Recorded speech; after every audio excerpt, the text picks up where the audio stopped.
Welcome to the Chill Stoic, where timeless philosophy meets modern relationships.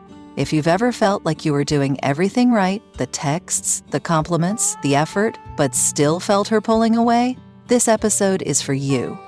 Because what if the reason she's not choosing you is because you're trying to be chosen? Let's cut through the noise. This isn't about tactics, tricks, or becoming someone you're not. It's about one powerful shift: mastering yourself instead of managing her. And that shift doesn't just change your love life, it transforms how you show up in every room, every relationship, and every moment of your life. As Epictetus once said, "No man is free who is not master of himself." Today, we begin that mastery. Let's dive into part 1. It's not about her, it's about you. Part 1. It's not about her, it's about you. Here's a truth most men never hear. The woman is not the goal, you are. If you walk into a date thinking she holds the power, you've already surrendered yours. Attraction doesn't begin with her interest, it begins with your presence. The way you walk into a room, carry your energy, and respond to the unexpected. That's what speaks before you say a word. Imagine this, you're sitting across from her. She throws out a subtle test, maybe a teasing remark, maybe a moment of silence. One man fumbles, over-explains, tries to get back on track. The Stoic man smiles, pauses, and lets the silence breathe. He doesn't flinch. He doesn't need the moment to go a certain way. And in that calm, she feels something rare: safety. Most men think they need to earn her interest. So they impress, over-text, over-give. But the harder they try, the more disconnected they become from who they really are. And women sense that. Because deep down, they're not looking for performance. They're looking for presence. Marcus Aurelius said, "You have power over your mind, not outside events. Realize this, and you will find strength." Attraction isn't an outside event. It's an inside-out experience. Your clarity creates her curiosity. Your calm creates her openness. One coaching client I worked with, a successful guy in his 30s, kept losing women after a few dates. On the surface, he did everything right: paid, dressed well, kept it light. But underneath, he was hoping to be chosen. When we flipped the mindset from chasing approval to standing in truth, everything shifted. He showed up differently. He listened deeper. He stopped needing to win. And 2 months later, the same kind of woman who used to ghost him now leaned in. That's what changes when you stop asking, "What does she want?" and start asking, "Who am I becoming?" So here's your reminder. She isn't the destination. She's the reflection. She reflects your confidence. She mirrors your groundedness. She senses if you're centered or if you're performing. The man who carries no inner weight, no real center, collapses when challenged. But the Stoic man? He doesn't chase moments. He chooses presence. And from that presence, everything begins. Rewriting the rules of attraction. Let's start with this. You've been misled, not just by self-proclaimed dating coaches or Instagram influencers, but by the very culture that raised you. Since boyhood, you were fed a script. Be the nice guy. No, be the bad boy. Be funny, but not too much. Be available, but also mysterious. Open her door, text her goodnight. Don't be too needy, but show interest. Exhausting, isn't it? And the worst part? None of it really works, not in a way that lasts, because all of it is focused on managing her instead of mastering you. I once had a listener write in and say, "I've followed all the rules. I planned great dates. I kept it playful, never desperate, and still she disappeared." I asked him one question: were you being honest or were you being strategic? He paused and then admitted he was constantly trying to say what she'd want to hear, not what he actually thought or felt. That's the problem. Most men are performing. They're on a first date stage hoping for applause. But what if you stopped auditioning and started aligning? What if you stopped filtering your truth and instead refined your presence? You see, real attraction isn't about being chosen. It's about becoming someone who no longer seeks to be chosen at all. Seneca once said, We suffer more in imagination than in reality. Most of your fear around women doesn't come from what is, but from what you project. The fear that you're not enough without her interest. And that fear shapes your tone, your actions, your energy. But when you shift from neediness to neutrality, from proving to simply being, you access something rare, internal gravity. And gravity pulls, it doesn't push. So instead of texting to get a reply, text because you genuinely want to connect. Instead of dressing to impress, dress to reflect who you are. Instead of planning a perfect date, show up with a clear heart and let the imperfection be part of the moment. Women aren't looking for perfection, they're scanning for presence. They're reading your emotional baseline. If you're calm, self-directed, unattached to outcome, you become the anchor in a chaotic world. So let go of the script, drop the chase, and return to something far more powerful: alignment. When you align with your values, your energy shifts. You're no longer trying to win her, you're simply living in truth. And when a man lives in truth, he doesn't attract by force. He attracts by frequency. Part 3. Emotional control isn't optional. It's the edge. Let's cut right to it. Emotional control isn't a nice-to-have. It's not some self-help bonus feature. It's the edge, the difference between a man who inspires respect and one who repels interest, often without realizing it. Most men were never taught how to hold emotion. They were told to hide it, fix it, or numb it. But that's not control. That's repression. And repression leaks. It shows up in tone, sarcasm, passive aggression, neediness. What Stoicism teaches isn't to suppress your emotions, it teaches you to own them. Imagine this. You're on a second date, she brings up her ex casually, mid-conversation. Maybe it's not intentional, maybe it is. One man stiffens, jokes through his discomfort, subtly withdraws. Another man, the Stoic man, doesn't flinch. He nods, lets it land, stays connected. Why? Because he's anchored. Not in ego, but in self. Viktor Frankl, Holocaust survivor and psychiatrist, said, "Between stimulus and response there is a space. In that space is our power to choose our response. That space? That's where men are made." Emotional control isn't coldness, it's clarity. It's the ability to stay grounded when the moment tests you. And in dating, the moment will test you through silence, sarcasm, distance, or drama. A woman doesn't test to punish, she tests to feel. She wants to feel your center. Can you hold your frame when the energy shifts? Men who lose control, who chase, overreact, or spiral, signal instability, and instability feels unsafe.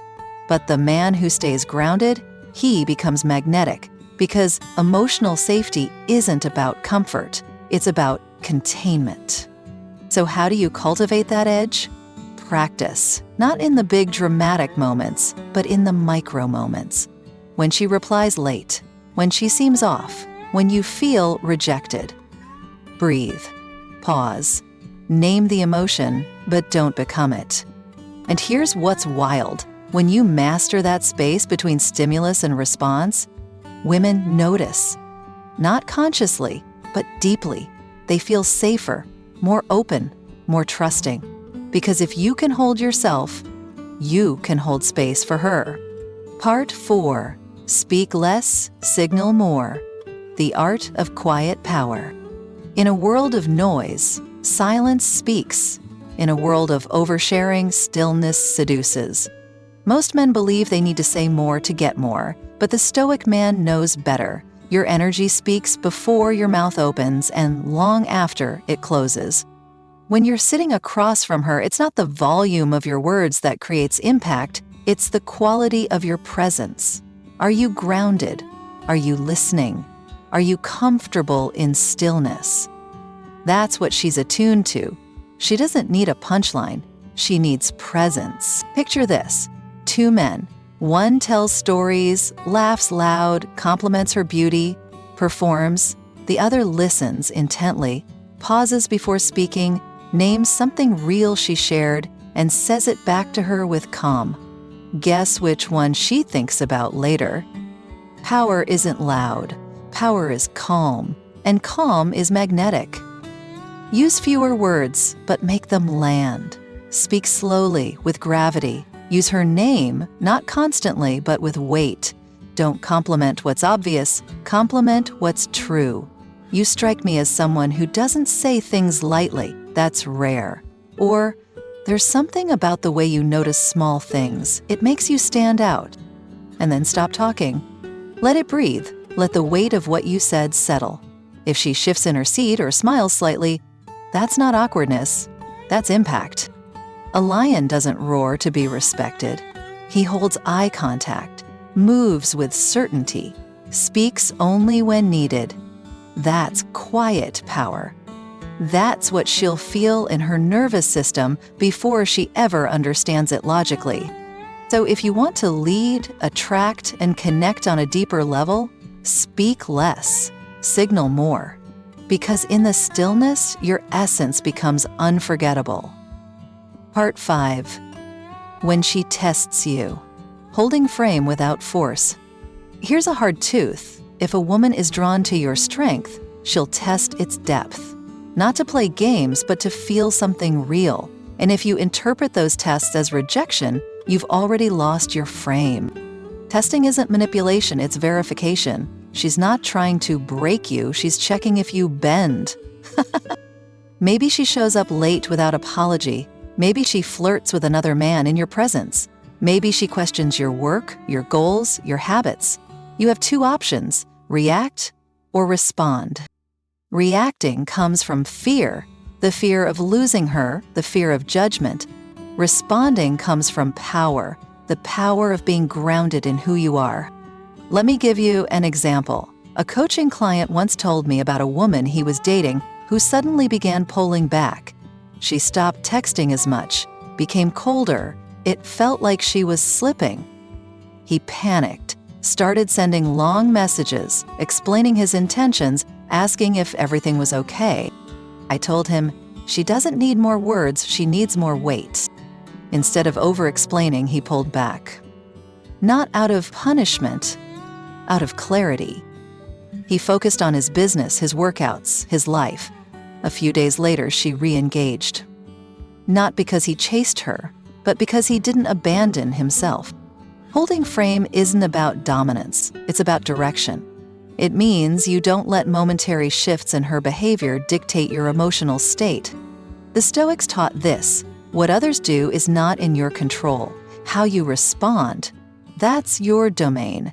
That's where your freedom lives. And when you stay calm in the face of chaos, when you smile through her storm, she feels something rare: safety. Because here's the secret: she doesn't want to lead. She wants to feel free in your direction. But she'll never relax into you if she's constantly leading you emotionally. So next time she tests your energy, your commitment, your patience, don't collapse. Don't overcorrect. Don't play the prove my worth game. Breathe.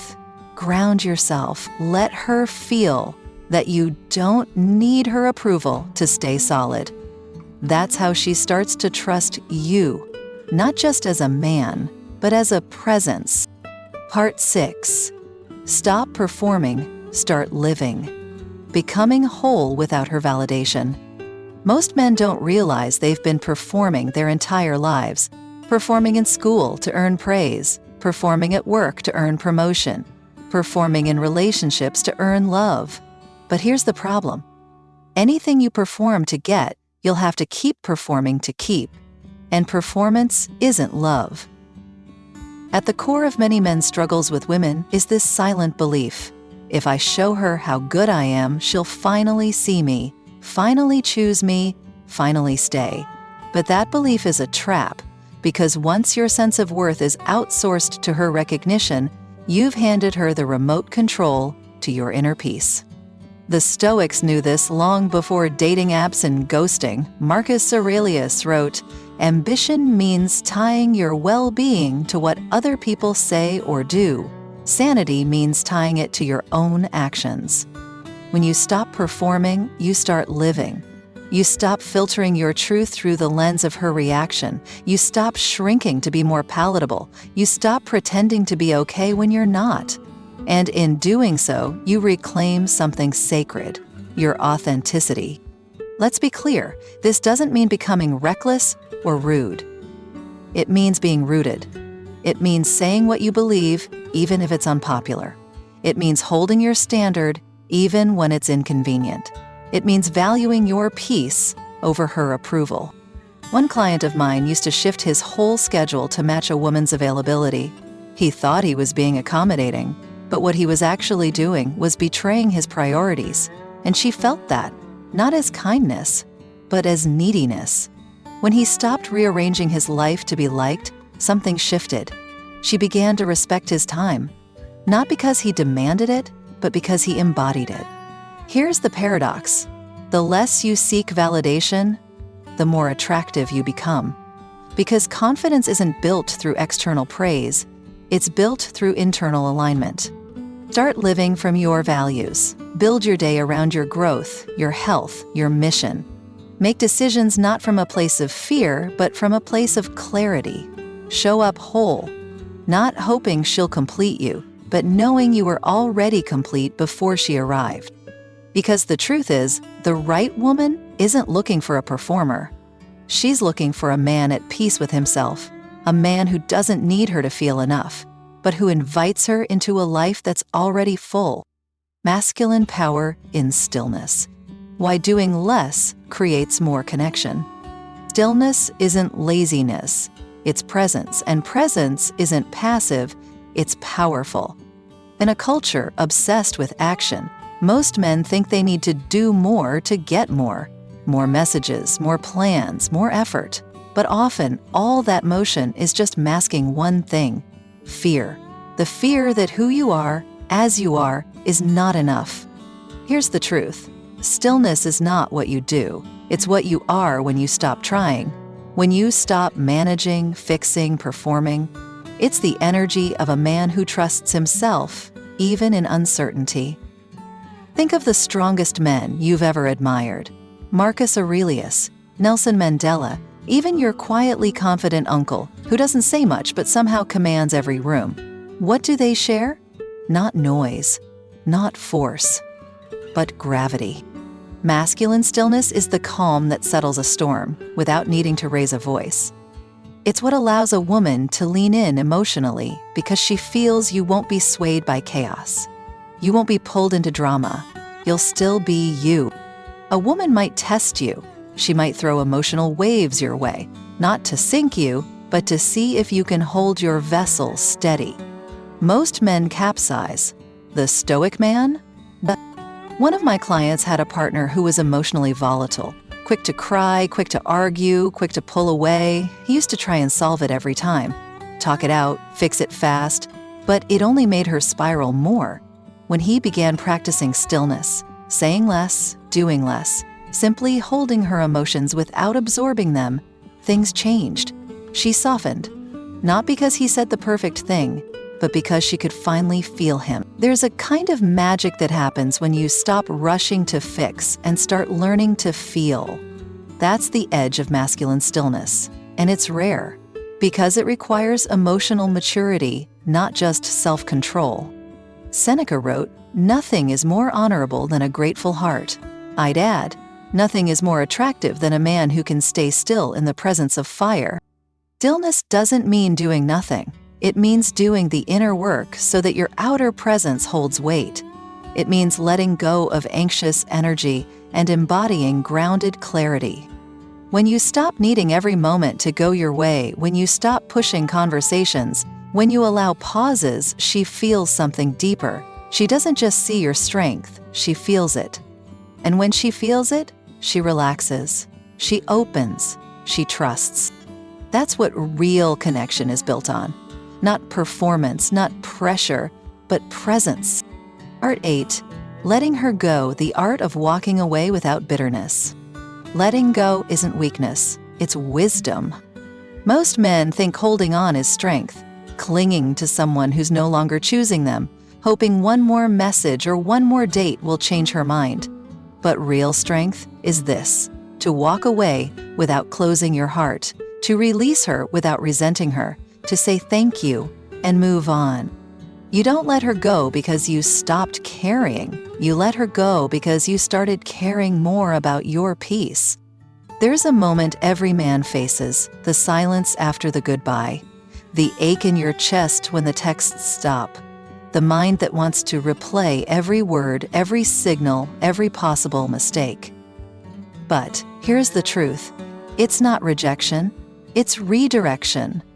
Life isn't taking something from you, it's guiding you back to yourself. Marcus Aurelius wrote, "Accept whatever comes to you woven in the pattern of your destiny for what could more aptly fit your needs." Sometimes what fits your growth doesn't fit your comfort. And that's okay. You weren't meant to keep every connection.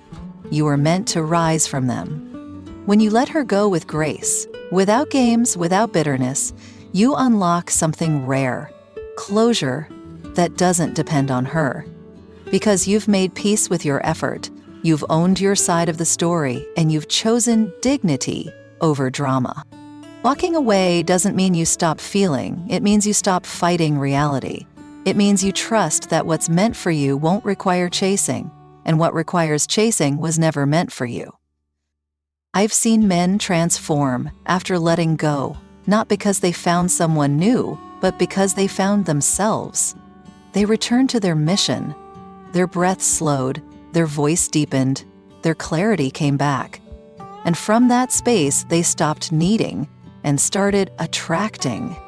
Remember this: the Stoic man doesn't avoid heartbreak, he moves through it, with his head high, his chest open, and his soul intact. So if you're in that moment, staring at your phone, wondering if she'll come back, stop, turn your attention inward, ask, who am I becoming through this? That's the only question that matters. Part 9. The energy she feels before you speak. Before you ever say a word, she feels you. Your posture, your eyes, your stillness, or your anxiety. Women have a sensitivity to energy that goes far beyond what's spoken, and they don't measure your worth by what you say. They sense your truth in the silence between sentences. This is why two men can say the exact same words, and only one will land. It's not the script, it's the source. It's what you're anchored in that gives your presence weight. One man walks into a room trying to be liked. Another walks in already at peace with himself. Guess who gets noticed without saying a word? A woman can feel whether you're looking to be filled or if you're already full. She can feel whether your compliment is an offering or a plea. She can feel if your silence is strength or insecurity.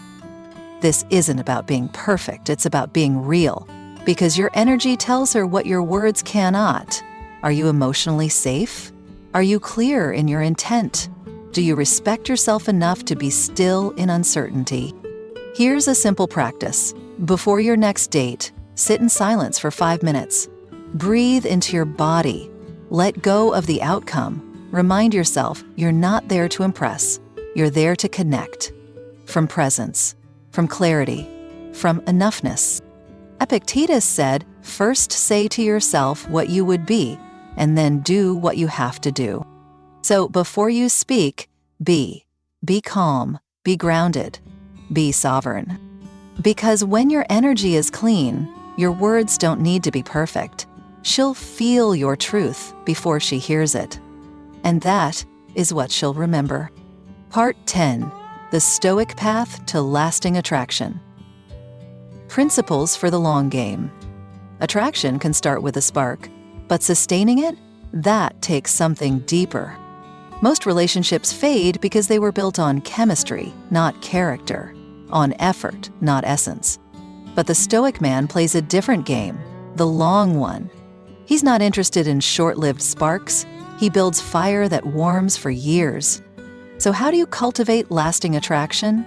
Start with this. Stop making attraction the goal. Make integrity the goal.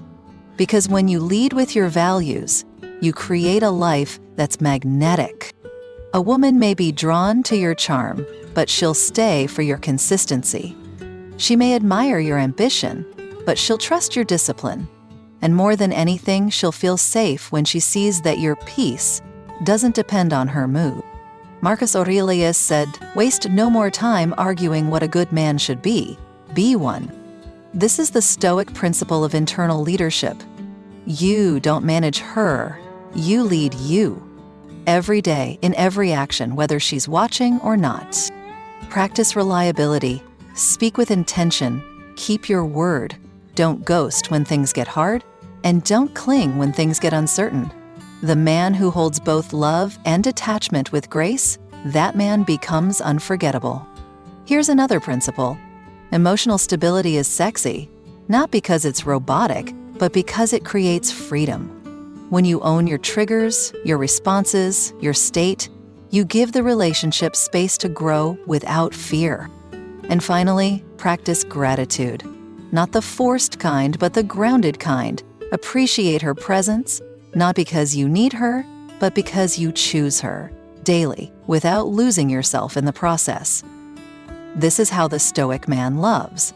Not with dependency, but with devotion. Not with neediness, but with clarity. He doesn't lose himself in love. He brings more of himself into it. Because in the end, lasting attraction isn't about what you get from her. It's about who you become through love. And that is the Stoic path. Thank you for joining this episode of The Chill Stoic. If today's message spoke to you, share it with someone who needs to hear it.